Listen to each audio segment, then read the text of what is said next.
Yes, the other goals should be pushed aside to get to the point. Other goals should be pursued when they support economic growth. This will involve, in fact, some good measure of redistribution, some good measure of government activity to supply public goods, including, for instance, pandemic protection. But nonetheless, a society that grows at a systematically higher rate will end up, over time, a better society. Just consider some simple mathematics of compound returns. If your society or country grows at 1% a year, living standards will double every 69, 70 years. That's actually pretty slow progress. If your society grows at 10% a year, as occasionally has been the case, say in parts of East Asia, your living standards double every 7 years, essentially. So when I used to go and visit China, a wonderful thing about visiting, every time you would go, it would be another country, right? It was incredible. If you consider the United States, you might think, well, once a country's rich enough, growth doesn't matter anymore. That's the implicit mental model that I see in most policymakers. None of them will admit to having it. But there's some sense of, well, the poor countries, they have to grow a lot. But we're a rich country, United States, of course, arrogant, the usual, provincial. So they don't think, oh, we have to grow a bit, to pay for the deficit or borrow more money. But we as a country, we're not really focused on maximizing our rate of growth. People feel we have arrived. The very fact we have this weird terminology. There's the developed nations and there's the developing nations. Now we call them the emerging economies, if in fact they're still emerging. This to me is terrible. Developed suggests you're done. And if you think you're done, I have news for you. You're done, right? So to call the others developing, emerging, whatever the latest euphemism of the decade is going to be, well, good for them. But you should think of yourself in those same terms. Here's a simple numerical comparison. Take the years 1890 to 1980, right? Not quite a century. If the United States had grown 1 percentage point less over that time period, the US in 1980 would have been Mexico in terms of living standards. So what now looks like a percentage point, half a percentage point, quarter percentage point, people shrug it off like it's some kind of rounding error, measurement error. But it's not. Over time, it matters. It matters a great deal. So the comparison is not, well, people think if the US becomes a little poorer, it might be like Canada. People in Canada think if Canada becomes a little poorer, it might be like the US. However you make that relative assessment, the two countries are pretty close in living standards, right? That is the short-term perspective. The long-term perspective is that there is really a huge amount at stake. And keep in mind, when I talk about growth rates here, I always have in mind sustainable growth rates. So Denmark is a very interesting point here. As far as I can tell from the historical record, you all know more than I do, but I did go and look at the numbers. There has never been a truly enormous Danish economic boom, at least not in recent history. So I went back, I looked at the years for Denmark, 1890 to 1916. The average Danish rate of growth, according to the published numbers, was 1.9%. Maybe you're not excited about 1.9%, but the point is, Denmark kept it up. Now, if you extrapolate 1.9% from 1916 onwards, this is now up to 2016. It's not fully current. Pandemic is going to mess up the numbers and so on, but more or less to pre-pandemic times. Denmark growing at 1.9% comes within $400 of predicting current Danish per capita income. So in essence, for well over a century, you have grown at 1.9%. And while that may not be the most you could have done, the steadiness with which you have done it, and in those years, 1890 to 2016, 84% of those years, Denmark has had positive growth. Wartime figures are hard to interpret, in my view. The losses are not sufficiently picked up by GDP, but nonetheless, like most of Western Europe, the Danish have made good on wartime losses. And major wars aside, there has not been a truly significant decline in living standards in Denmark since at least 1890, actually much longer than that. So the number matters, but the steadiness matters also. So this is one reason why I am not as impressed by China in every regard as many people are. Will China have a steady rate of economic growth? We will see. But I cannot help but notice that if you are looking to find more or less the poorest group of Chinese people in the world, the place you are most likely to find them is in China. It's not in Taiwan. It's not in Singapore. Hong Kong is now China. But a while ago, I could have said it's not in Hong Kong before Hong Kong became part of China more formally. So the Chinese record is one of great unsteadiness. The Danish record is one of remarkable steadiness, one of the steadiest records I think you can find in global history. So it's the steadiness and it is the number. And I'm speaking in a country that in terms of steadiness, my country could learn some lessons from. But in terms of the number, it is pretty much always possible to do better. And here's a figure, when I cite it, it is not always believed, but as far as I can tell, it is true. If you take individuals of Danish background in the United States, and of course there are many, their per capita incomes are about 55% higher than here. Now, some of that may be selection. It may be the bolder Danes left, or the more individualistic Danes, or the more rebellious Danes, the more risk-taking Danes. That's hard for me to assess. I would not say that all of it comes from the US being different from Denmark, and I certainly think the US is not in every way better than Denmark. But in terms of being able to drive income growth for people who are ambitious and wish to work hard, the US has created one of the very best environments, possibly the best ever. So the Danes who moved to the United States are really much richer than the Danes who are here. And they also have very good socioeconomic indicators. Even Norway, right? The wealthiest of the Nordics, in part because of oil wealth. Norwegian Americans without oil wealth are still, it's about 3% wealthier than Norwegians in Norway. So that difference in institutions or market size or some combination of other factors is large enough to be worth all that oil wealth. And that to me is striking. One year I taught a summer course. This was in Berlin. And it was in what was more or less a humanities department. I think it was called North American Studies. And I had a class, some Germans, some non-Germans, but they were not economic students. And I asked them to guess what was the per capita income of African Americans, who are seen correctly as a group that has experienced a lot of discrimination, a legacy of slavery, to this day a great deal of unfairness. The guesses were remarkably low. When I informed them that at that time, still approximately true, African Americans had per capita incomes roughly equal to that of France, they literally didn't believe me, as if I had told them, there were flying elephants outside the door. And again, I think on social indicators, there are other parts of that comparison that are significant. It's not the end of the story, but simply that in the published numbers, it was possible, is striking. Or if you go to West Virginia, have any of you been to West Virginia? It's viewed as one of our least successful states. And in terms of per capita income, it is. Has a significant opioids problem. Again, it's on a par with much of Western Europe in terms of per capita income. So I think the point is not that West Virginia is in every way so great. I would much rather live in Copenhagen than West Virginia. But yes, maybe it will be.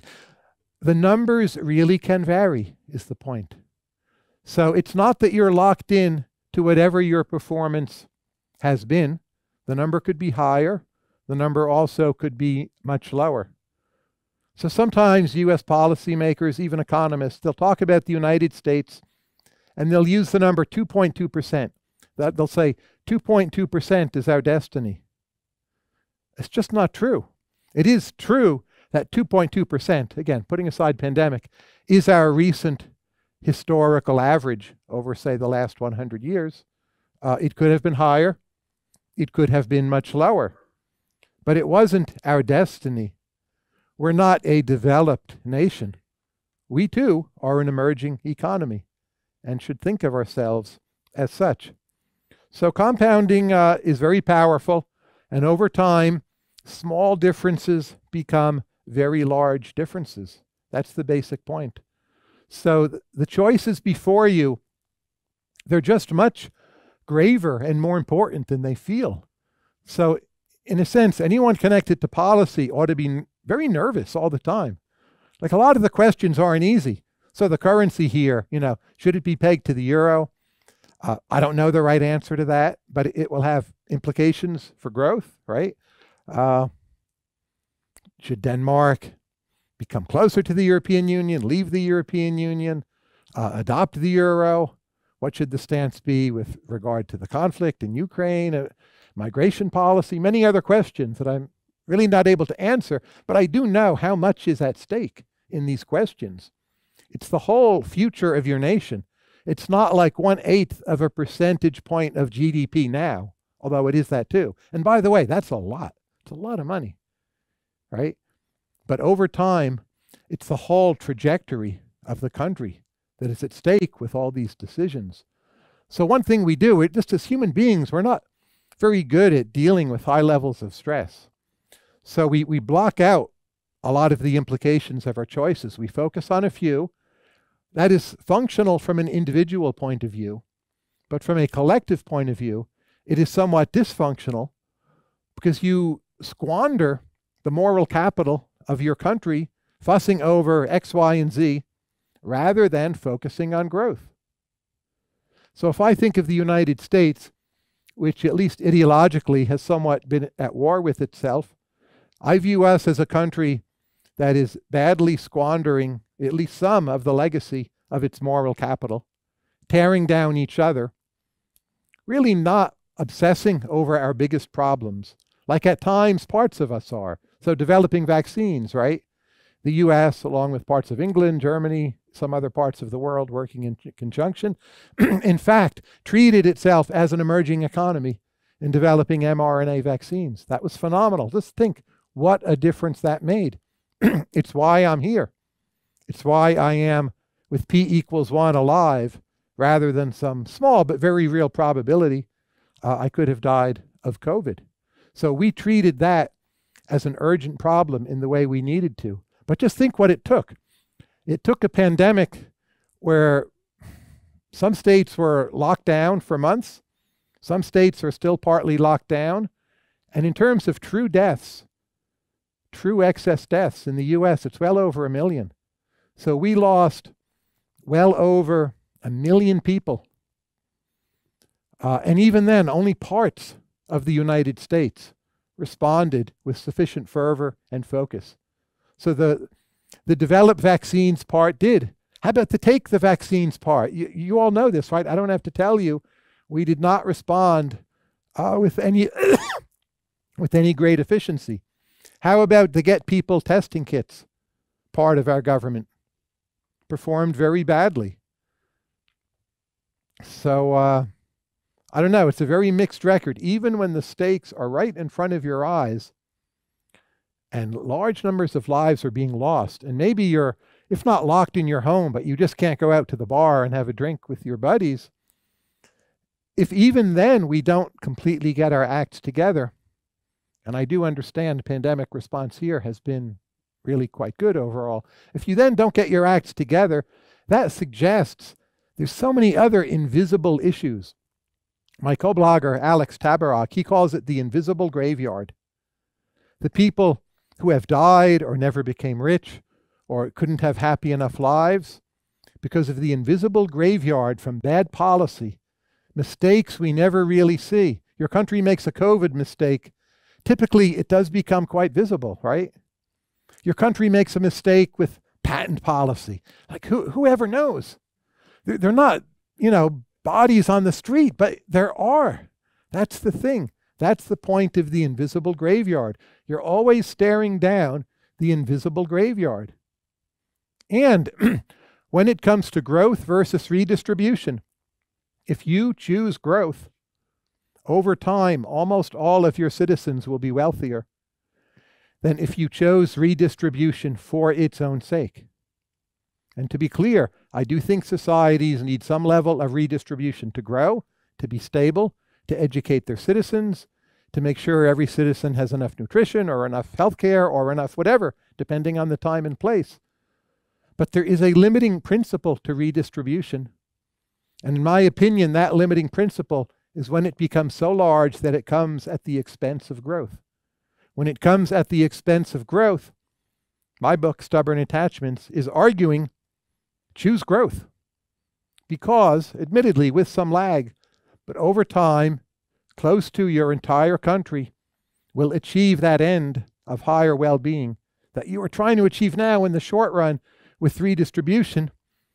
But again, you are not looking at the invisible graveyard. So part of what I view the mission of my book, Stubborn Attachments, is to help people see the invisible graveyard. And the last 2 years, in particular the last few weeks, we have all been staring at very visible graveyards. This is awful, tragic. I'll actually come back to this. But the invisible graveyard is terrible too. It's just much, much easier to ignore. Now, another benefit of wealth comes from what I call externalities, being an economist. So if your country is wealthy, for the most part, again, with some exceptions, but for the most part, that's really good for other countries too. So again, if you take Denmark, Denmark is quite a successful country. It's good for everyone else in the European Union. You bring more talent to bear on collective decisions. You're a kind of weight steering the union away from doing anything crazy. You can contribute to the budget if there are regional public goods. Denmark, the Nordic countries in general, are quite well known, relative to GDP, for doing a lot to help out other countries. That is because you have some money you can afford to part with. So innovations that come from Denmark, or companies, Maersk is shipping, right, for the entire world, more or less. Those are all external benefits for the rest of the world that would not exist if Denmark were a much poorer country. So whether you want Danish films would be another example, right? Easier to do that in a relatively well-developed capitalistic economy. You can argue whether government subsidies for those films are too large or too small. But again, easier to pull off if you're a wealthy economy. That so many Danes are completely fluent in English, also a result of wealth. It's better for the rest of the world. I can come here and walk into a shop and order something, ask for something. It's just absolutely not a problem.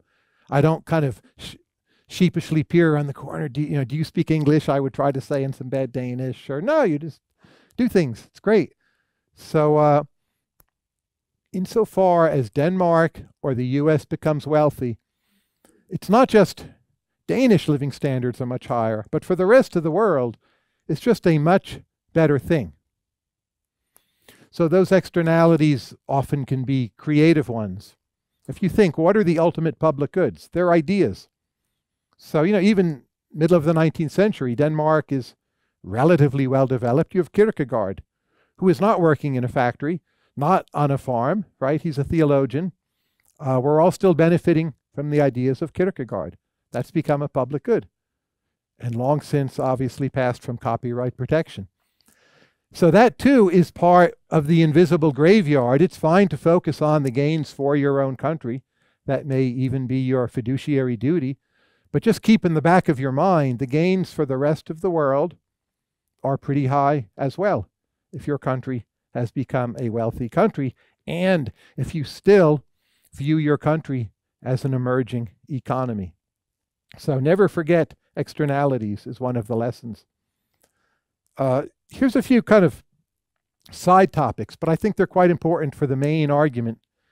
And since I think a lot of you already favor economic growth, I'm not going to belabor that point. One big question is, does growth, economic growth, make people happier? It's a huge question. I don't think it's simple to answer. I bet you all probably know this. There are various surveys of nations. What's the happiest nation?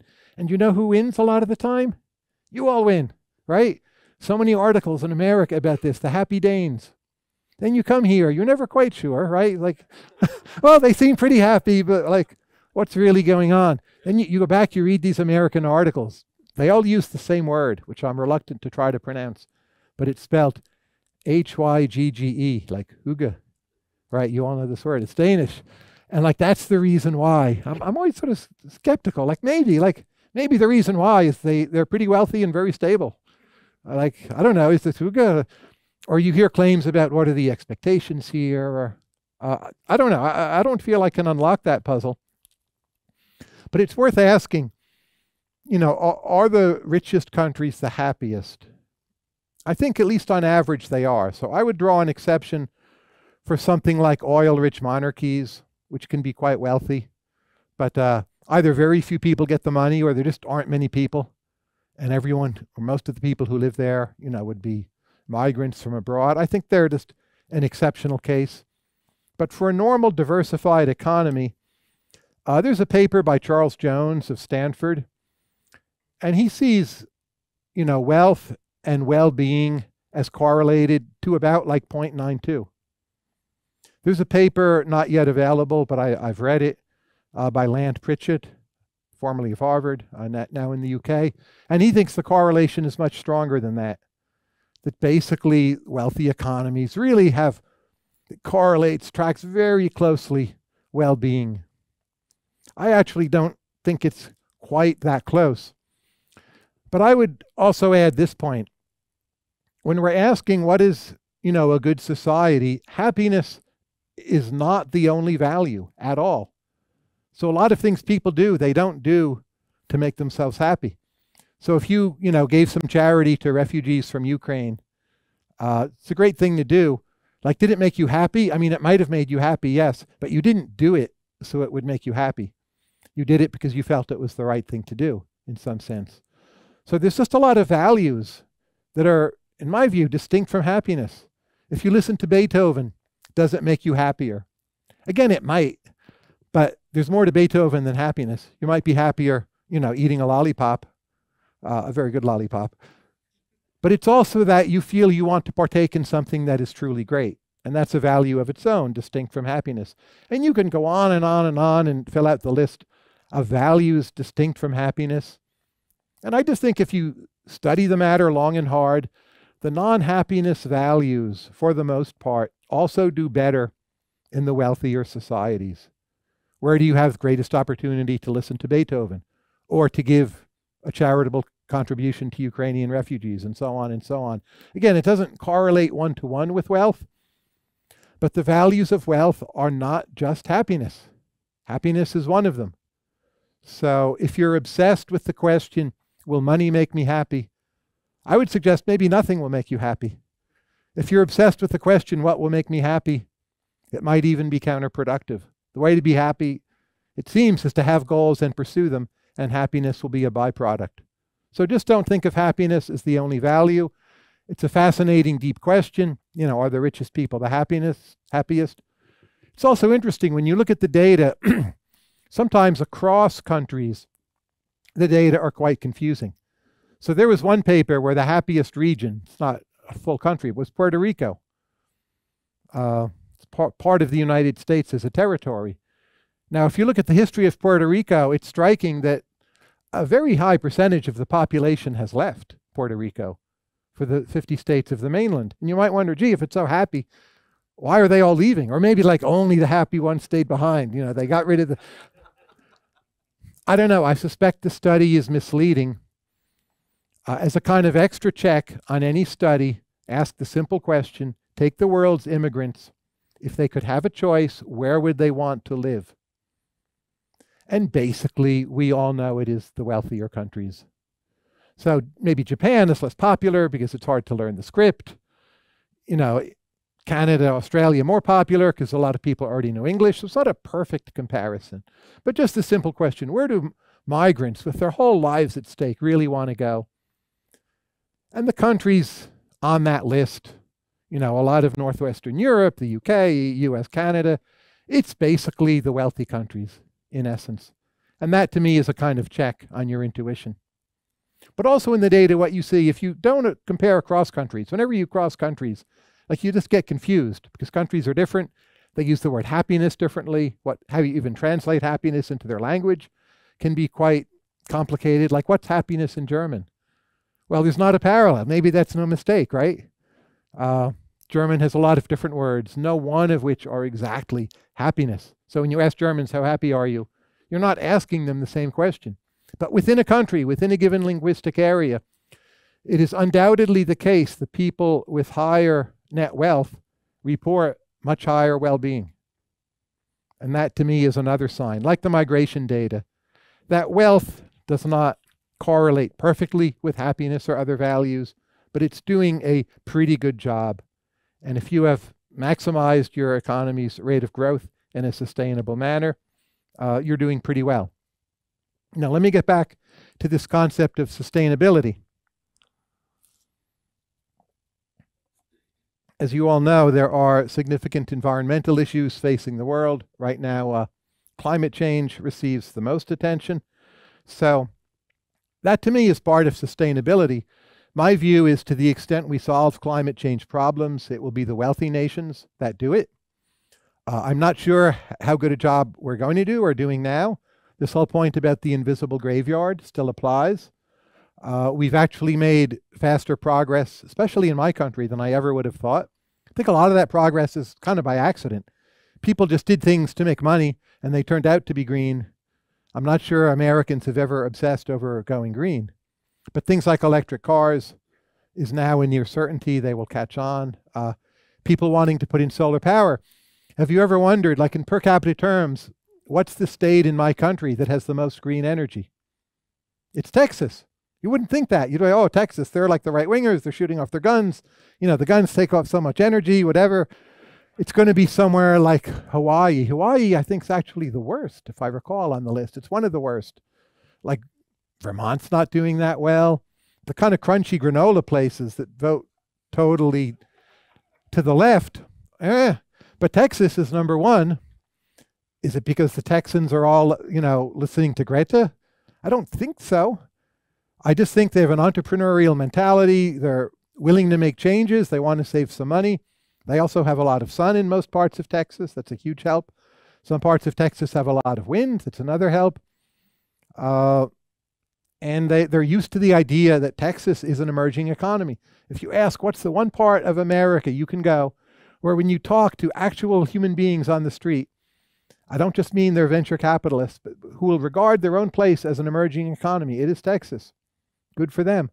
In my opinion, that is one reason why they've made decent progress on green energy.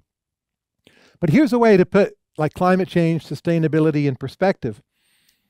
If you look at data from the World Health Organization, the World Health Organization estimates that right now, not in some future where the climate has gotten warm, right now, 7 to 8 million people a year die because of air pollution. 7 to 8 million. It's a very large number. So in the last year, for instance, what have COVID deaths been? I'm not sure I've seen a good number because, like, how do you count excess deaths? There's underreporting from Africa. But the best estimates I've seen as of a few months ago were like maybe 15 million global deaths total.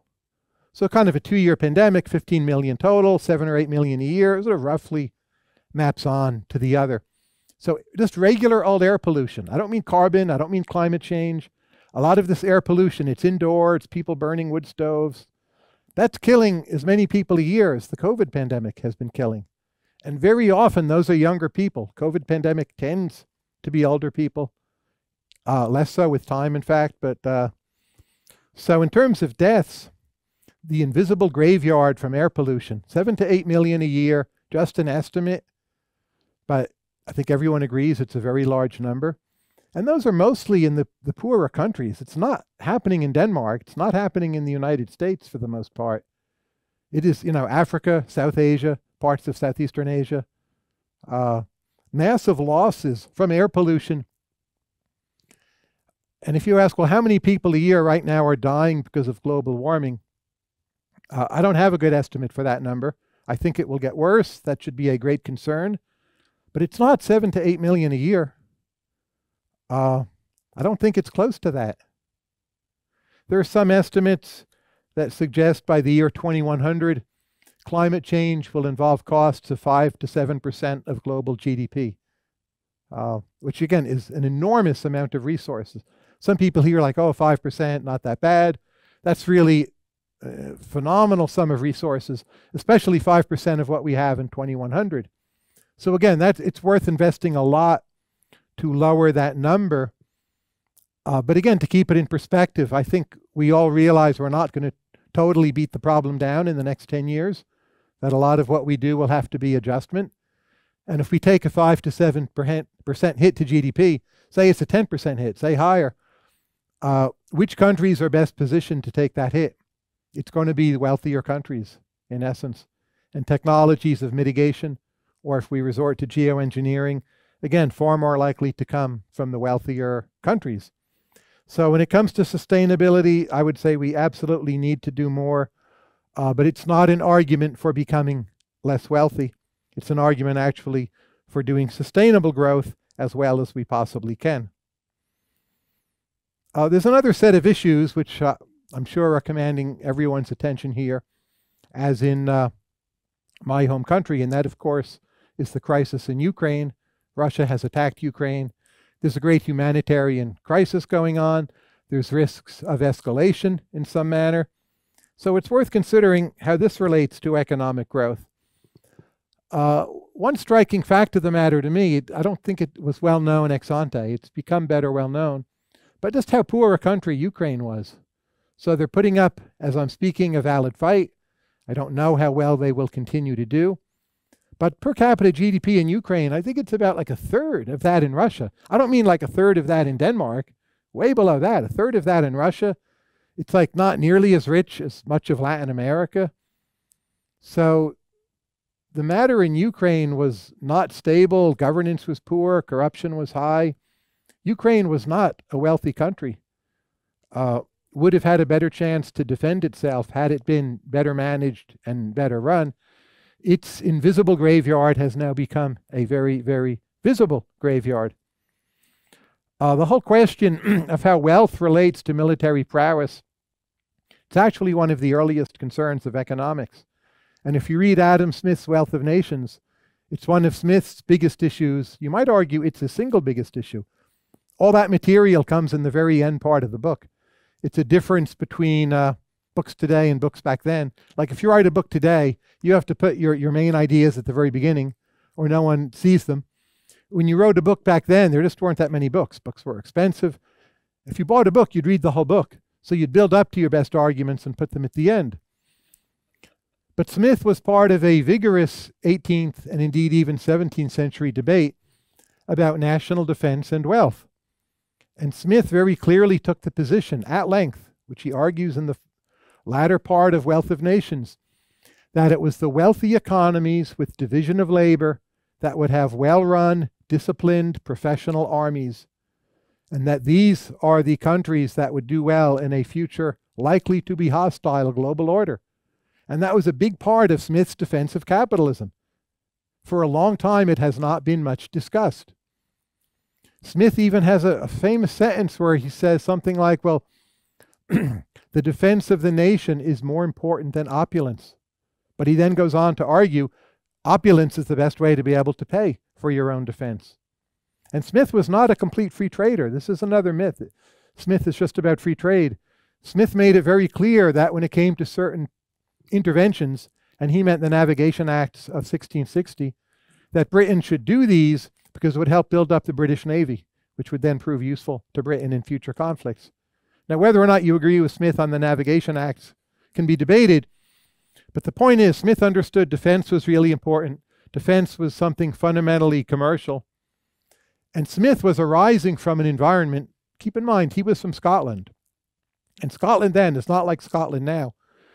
Scotland then, the countryside, was just emerging from barbarism. There was mass migration to the cities. The older Scottish tradition, dating really at least as far back as medieval times, is you would have clans and local militias. So the main argument in Scotland was that these clans and local militias were good enough to defend Scotland. So you have a famous pamphlet by Andrew Fletcher of Saltoun, published in 1697, defending the idea of the local militia. Local militia is good enough. Adam Ferguson even, who was much later than Fletcher, basically argued in favor of the militias, not the standing armies. So one of the most radical innovations in Smith, we all know Adam Smith, division of labor, of course that's true, but is how consistent he was. And Smith said the most important thing about division of labor is standing armies. And if you go back and read Smith's lectures on jurisprudence, it's not a book he authored, it's lecture notes taken by one of his students from the 1750s, which is way early compared to Wealth of Nations, which is 1776. But lectures on jurisprudence, again, argue at length, well, militias aren't enough. You really need a well-run standing army. And I think what we're seeing in Ukraine is a version of this debate being played out. Ukraine, in fact, it turns out, has a pretty phenomenal high morale citizens militia. And that is certainly better than nothing. But your country is extraordinarily vulnerable when that's the main thing you're relying on. So nothing against militias. They can be wonderful and brave and heroic. But what prosperity gives you is the chance of having to avoid resorting to your militia to begin with. So these debates are actually super current in their relevance. I would just say, when it comes to defense, think prosperity first, or you will be in a much weakened position. Another way I think defense enters into the wealth argument is it's a way to think about various doomsday arguments. So there's a whole bunch of them out there. I won't go through them all. But some people say, like, oh, if we let technology keep on developing, there'll be like evil AI and it will like take us over, or it will do bad things. Or if we let wealth develop, there'll be this other technology and it will be bad. And again, I don't want to dismiss all those concerns. I think a lot of it's just hard to predict. But here's the thing that I think is not so hard to predict. That there's some set of new technologies, they have the potential to be dangerous or harmful. But if we don't develop them, we meaning like NATO, the Western Alliance, we're all in this together, right? Like someone else will. China will, Russia will. So it's not, the choice is not this new technology or the life of the Hobbit. And oh, I love the life of the Hobbit because it's safe. I'm in my burrow. Like the burrow isn't safe. The world has enemies. The world has powers that have different moral standards. And you see this with the attack on Ukraine. And fortunately, the technologies behind that attack have been actually pretty underwhelming. And so far, at least, they haven't done that well. But again, if you're ever tempted to think, oh, well, you know, we're not going to go down that route, it's too dangerous. Again, the relevant option is some country worse than you is going to do it. And you being at their mercy is really a high risk. And it's worse than you having to deal with the collateral risks of, say, having smarter AI. I don't actually think like your cash register is going to rise up and start controlling the world, even if it gets very smart. But I know a lot of people who are A, smarter than I am, and B, know more about AI than I do by a long mile, and they think it's a risk. So they haven't persuaded me, but I don't dismiss them like it's a risk. It just seems to me the risk of China beating us in AI is 10, 50 times greater. And I think we ought to make steps down that road. I have 7 minutes left. Final topic I'll just consider. This has come up in many reviews of the book. And that is, what do I think about existential risk? The chance that the world might just end.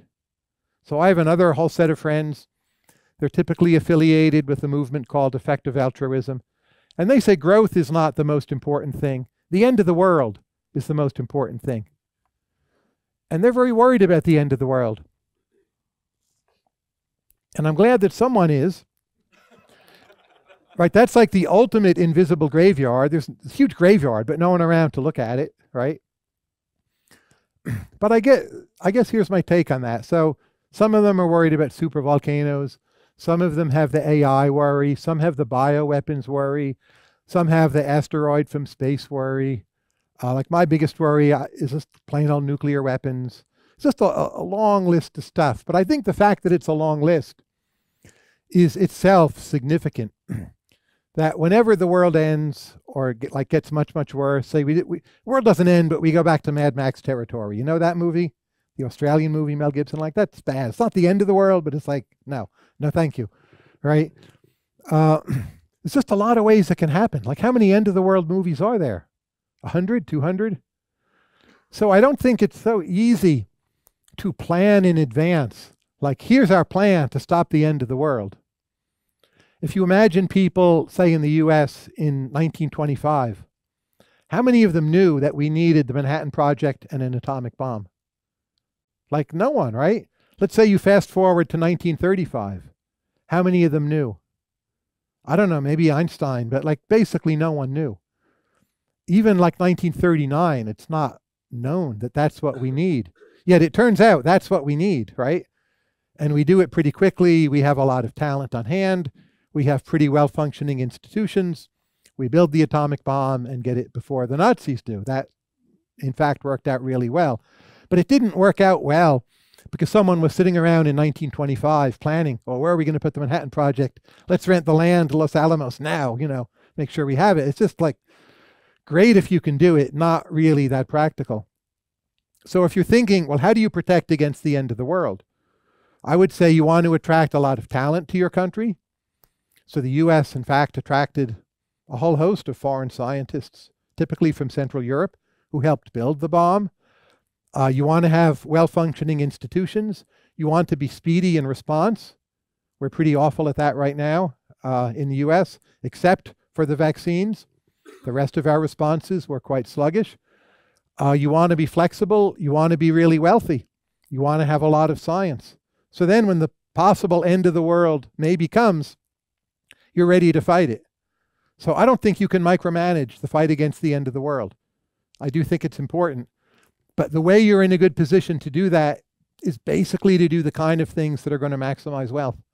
And when the end of the world maybe is upon you, like, by goodness, get going on it, as we did with the Manhattan Project. But I think you can be very concerned with the end of the world and still more or less fall into the view that maximizing the rate of economic growth is going to be a good thing. I'm about out of time. I thank you all for listening. This has been my first trip to Europe since the pandemic started. So for me, a great honor and pleasure to be here. And I now turn the floor over back to all of you. Thank you.